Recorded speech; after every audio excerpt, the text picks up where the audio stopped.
So today I thought we would make some gorgeous grilled squid. I'm also gonna throw some giant prawns on there. Just a whole little grilled seafood medley with some Greek style potatoes and a spicy salsa. It's gonna be one of those things that like you can throw it on the grill.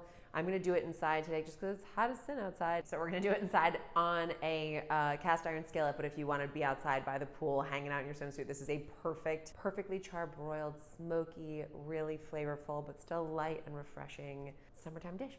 And like I said, I'm kind of obsessed with squid right now. It's having its moment for me. So we're gonna play with it a little bit today. The first thing we're gonna get started with is parboiling our potatoes, just so we can go ahead and also throw those. You could throw them on the grill, but I'm gonna do them in my cast iron skillet to get that gorgeous golden brown char and a little bit of smoke on them. But in order to make sure that they are tender and moist on the inside while being richly golden brown on the outside, we are going to parboil them first so they cook quickly. To do so, I've got my gorgeous little, these are, they're not quite baby, but they're smaller golden potatoes, Yukon gold potatoes. I'm gonna cover them with cold water and just cover them by about an inch or so. We're gonna thoroughly salt that water so that our starch is getting flavor as it cooks. And then we are gonna bring that up to a boil and let it go 8 to 10 minutes, just until the potatoes are fork tender and delightful. Plenty of salt. By the way, I do feel like if you were on the beach and you wanted to cook all of this, just dig a hole, build your bonfire, put a grate over it. This would be an amazing moment to do that. And you could just scoop up your salt water and cook the potatoes right in there, and the things dreams are made of.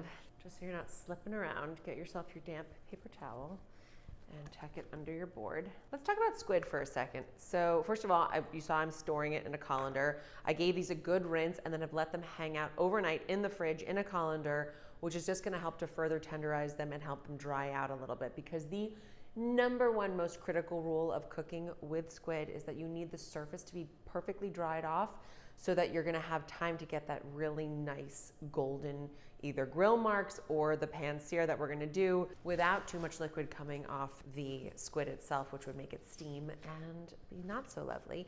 Because as we are familiar with, when it comes to cooking really delicate proteins like the squid, like shrimp, the trick is to cook it hard and fast or long and slow, but in the middle where you're like medium heat, medium time, is where you get rubbery, bad results that we do not like. So we're gonna skip that and get right to the part where this is transporting you to a lovely little island somewhere in the Mediterranean, and you are covered in dried salt from your afternoon swim.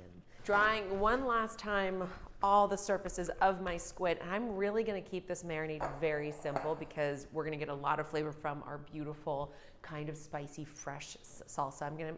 Salsa accompaniment that I'm gonna make. So I'm not gonna bother with a ton of extra seasonings. I am just gonna give a little slice to one side of my squid, and that's just gonna help the heat permeate to the center.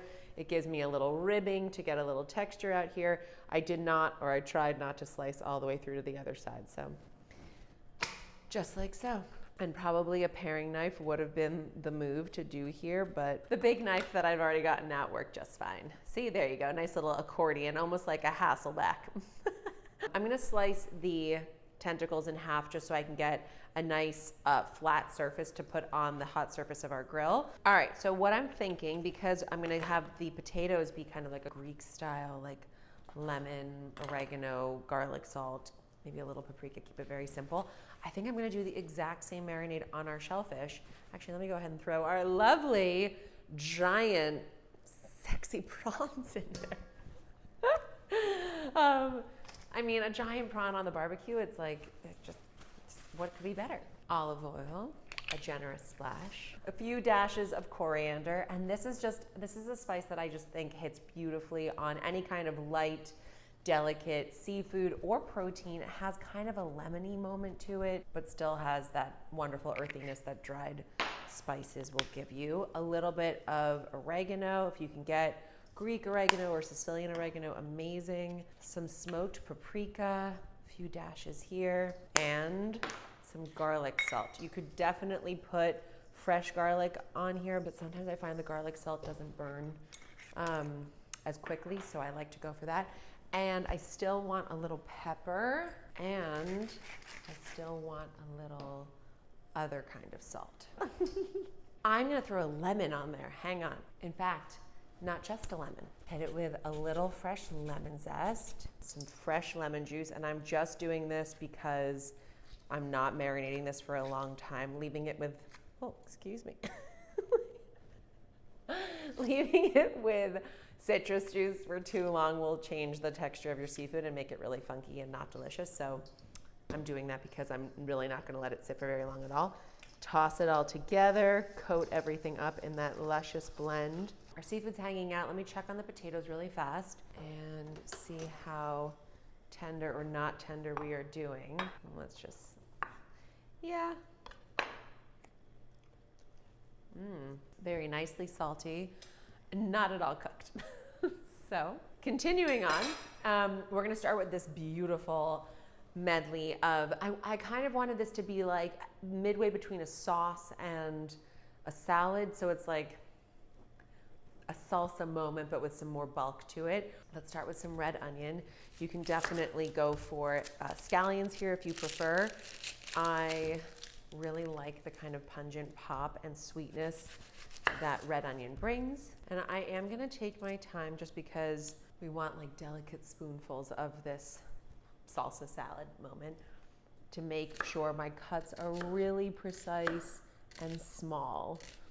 A brunoise, the tiny little squares that you get from a very uniform slice down the center like so, and then across in horizontal sections. This is a chunky onion, so it's not going to be totally perfect. It would be better in a smaller format, like a shallot, for instance, but this is going to work fine. And then you're going to come across in very thin slices, straight down, carving off these lovely, even-sized cubes. Add that to your bowl, refrigerate your onions, or get yourself a little wet cloth to stick near your eyes so that, on the board at least, so that you're not just crying, cry baby beret, as my kids and I say. Okay, next up, let's go spicy first so that we get these out of the way too. You could definitely do little tiny square cuts on this as well, but I kind of like the rings. I think they're pretty. Little skinny rounds, make them as skinny as possible. This is a good opportunity to test your knife skills. This is a Serrano chili pepper, so it should bring a nice amount of heat. If you do not like the heat, you can totally leave it off. If you want just a little bit of heat, go ahead and slice down the center and remove the seeds and the ribs from the pepper. If you want more of like a verdant, like fruity green, but not so spicy, go for jalapeno, because for some reason, although jalapenos were very spicy when I was growing up, and not just because I was a kid, but because they were spicy, they don't feel spicy anymore. They're just like a bell pepper, but with a slightly different flavor now. So that's your option. But if you like it hot, I highly recommend the heat of this beautiful fresh Serrano into your bowl. This is a matter of personal preference, and you can do whatever you like. Some people really don't like including the seeds and the juices of the tomato. I think that tomato is like the essence of summer come to life, so it's a requirement in this salsa. But if you don't like them, go ahead and trim out your stem, your core, and then just take a spoon and scoop out the seeds, and then you're left with just the flesh of the tomato, and you will still get tomato essence just without all the juiciness that I think is quite essential here. Now, my knife needs to be sharpened, which is why when I do this, it's not cutting my tomato even a little bit. So move on to a serrated knife, and then voila, you can get some lovely slices. And just go ahead and flip to the flat surface, and then we're gonna, all right, slicing my 3 tomatoes up, taking the cores out of each, and we'll continue slicing up into approximately lovely cubes. Tomatoes are beautiful, adding those into our bowl. Come on over to the potato section for a second. Choose a medium-sized potato so it can be a good gauge for how the rest of the potatoes are doing. And you're just gonna, yes, it's hot, but quickly kind of pinch and see how much give you have. I have a good amount of give on this potato, and I don't want them to overcook because I'm gonna cook them again. This is just sort of a parboil. So I am testing, slicing straight into the center. I'm gonna give it 1 more minute, then I'm gonna drain these potatoes off and let them start to cool slightly and dry out ever so slightly, and then we'll slice them up and continue grilling. and just drain off that liquid. Spread those potatoes out on a towel, let them start to dry off. Ooh, there you go. I just had an idea. This is why you have to let inspiration happen as it happens. I almost never come into this kitchen with like, I'm following this recipe. I like to taste things as I go and see where it winds up. I was totally prepared to slice these in half and just sear them hard on the grill and have them be that like lovely kind of crisp brown moment. But they are so delicious, warm and hot like this. I have half a mind to cut them up and throw them in with my hot salsa and let them drink up the acidity and the olive oil and the tomato juice and the spice and the onion. Hot, warm potato salad with grilled squid. We're doing it. We're doing it. I'm so excited. Okay, let those cool for 1 second so you can handle them. Grab yourself a lovely, we're still sticking with the pretend Greek theme, sort of almost Greek theme. Plenty of fresh dill. I leave the top fronds nice and sort of long sectioned like this so that you can have really pretty tearings of those throughout your salad. But the rest I'm gonna slice up nice and fine, including the tender stems, because those hide tons of flavor, right until you get to sort of the woody, less tender sections. Throw those in with our fresh vegetables. Beautiful bunch of flat leaf parsley, lovely tender stems. I'm so excited about our recipe pivot. I'm really, really into this moment. Nothing sucks up a beautiful vinaigrette like a warm potato. If you have not had a hot potato salad yet, make that priority number 1 for your summer cooking repertoire. Slicing down on my parsley into a bowl. So I am going to use the half a lemon that I had for the squid because I already have it out and ready. But for the rest of the acid in this, what was a salsa salad and now is going to be a hot potato salad, spicy hot potato salad, I am going to use lime, which I have to tell you, I have been on a crazy lime kick. There is something so much like more floral about it. It has that great acidity, but I don't know, it has a little something going on that I am really all about. Starting with the juice of a whole lime and half a lemon. Get a great quality olive oil and go to town all over this blend. Right now we have the acidity from the citrus, the acidity from the tomatoes, all that bright herbaceous greenness from the dill and the parsley, the red onion happening in here, and the spicy head of serrano. So now we're gonna grab we're gonna grab our potatoes, and they don't need to be like overly small or precise, and I'm not gonna skin them because I kind of like the way the skins are gonna smash along with the tomatoes. So just regular sort of bite-sized moments. You can see I cooked them all the way through, which would have been fine if I was grilling them, but you know, even better now that I'm not. Get in there and just start tossing the potatoes together with all those lovely flavorings.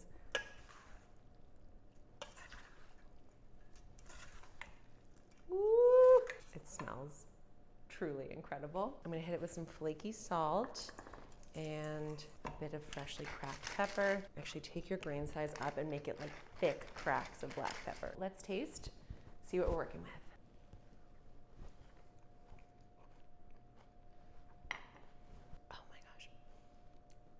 An even better unanticipated benefit is a spicy serrano, 2 of them that I threw in there, and the potato is mellowing it out in the most luxurious way possible.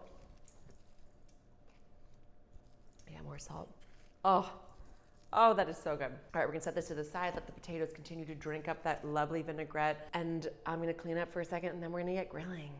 Come on over. I've got this pan scorching hot because that's how we're gonna get that gorgeous sear that we need. Cook the shrimp, cook the squid fast, get that gorgeous golden brown color on the squid and on the shrimp without overcooking the inside. My pan, I got hot just with a little seasoning of olive oil. I waited to add my olive oil to cook the seafood until just now. And we are going in. I'm going shrimp first to get those going because they're a little less temperamental. They're gonna go in this, again, searing hot cast iron skillet for about 3 to 4 minutes on the first side.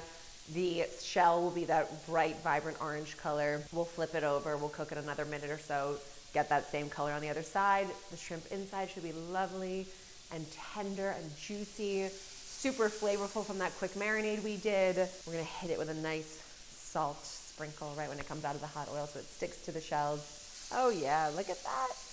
All right, these are gorgeous. ready to come off the grill. And immediately, while they are hot, sprinkle them with salt that will crust to the shell. Quickly wipe out the pan just so you don't have anything overly smoky happening. A little bit of new oil going in. I'm going cut side down with our calamari tubes. Woo! Watch how fast they cook, by the way. Go ahead and grab yourself a spoon because we're gonna ladle. Oh my gosh, come see how much they've puffed up already. Come check this out. See this lovely little air bubble happening in here? That is exactly what we're looking for. Lovely color, really tender. Tentacles are getting that great crispness going on. All right, beautiful. Just to see how we did.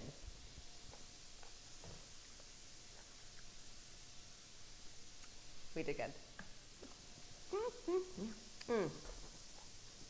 Lemony, smoky from the paprika, garlic salt. That coriander, it surprises you.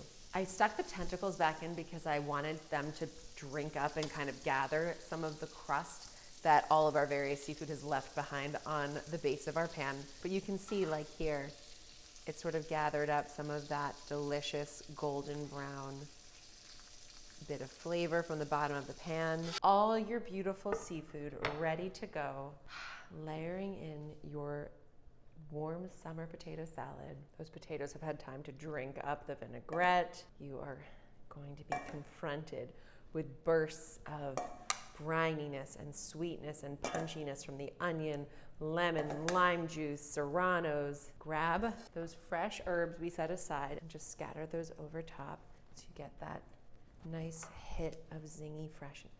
So you get that nice hit of bright, fresh, herby goodness. Because it would not be a Mediterranean seafood moment without one last glistening of olive oil. Do that. For the first time ever, nothing needs more salt. You, my friends, are ready to go. Party like a rock star with your seafood melange. I brought all the utensils because it is unclear to me whether I'm gonna want a spoon to spoon up all of the flavors of the potato salad or the fork because I'm gonna wanna stab everything else. Came with options. Let's go spoon first on the potato salad because now that it's had time to sit, I gotta refresh my memory.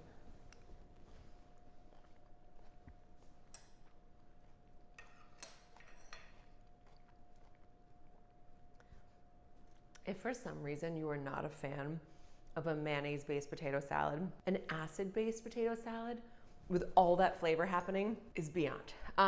Let's put it all together with our tender, luxurious squid. Do you see how easily that slices?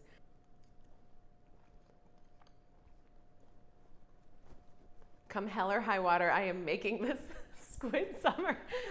Guys, this is like the most underrated moment. How this was easy. It could all be done outside. Every piece of it is a different flavor, a different texture. It just is like layering in the most magical way. It serves like a party, but you could make it for one very lucky person. That play between the rich smokiness of the seafood and the really refreshing brightness of this potato salad is working so well. I know I talk a lot about mermaid moments and mermaid lunches and all the rest. You're about to witness my Ursula moment. So if you watched The Little Mermaid growing up, you will vividly remember Ursula picking up that shrimp and using it to gloss her lips. That is all I can think about whenever I'm confronted with head-on shrimp. So just putting it out there that fantasies run wild when you cook extravagant, exquisite feasts like this. I mean, oh, and by the way, never, ever, ever stop yourself from pursuing an inspiration that happens in the kitchen because usually it works out quite nicely. Enjoy.